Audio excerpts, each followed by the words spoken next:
Why were field recordings crucial to the 1960s folk music revival? Imagine a world before instant streaming and digital downloads, where music was captured in the wild, in small towns, and in remote areas. That's where field recordings come into play. During the 1960s folk music revival, these recordings became a vital link to the past. They preserved authentic songs and styles that might have disappeared if only commercial records existed. Folk musicians from rural areas or marginalized communities often performed in their natural environments, and their voices were recorded in raw, unpolished forms. These recordings offered a direct connection to the roots of American folk music, giving revival artists a treasure trove of real, unfiltered material to learn from. Folklorists like John and Alan Lomax traveled across the United States, recording singers, storytellers, and musicians in their own communities. They captured a wide variety of songs, from ballads and work songs to blues and protest tunes. These recordings weren't perfect. They were rough, spontaneous, and full of character. But that's what made them so powerful. They showed the true essence of the music, not the glossy studio version. When young musicians in the cities heard these recordings, they felt inspired to bring that authenticity into their own performances.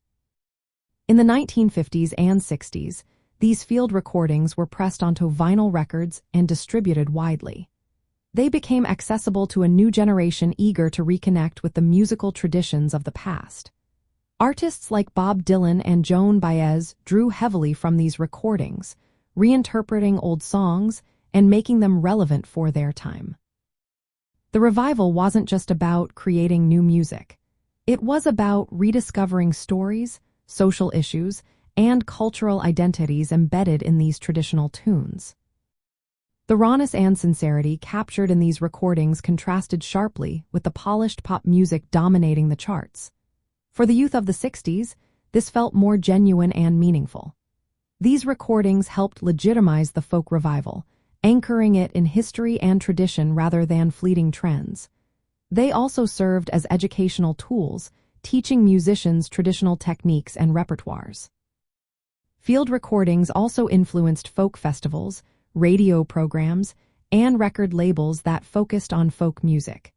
They helped spread the movement beyond small circles and into mainstream consciousness.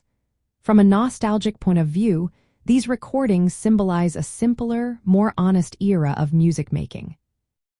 They reminded us of a time when young people gathered in coffeehouses and college campuses, inspired by the voices of the past, to create a new wave of music that celebrated history, social change, and cultural pride.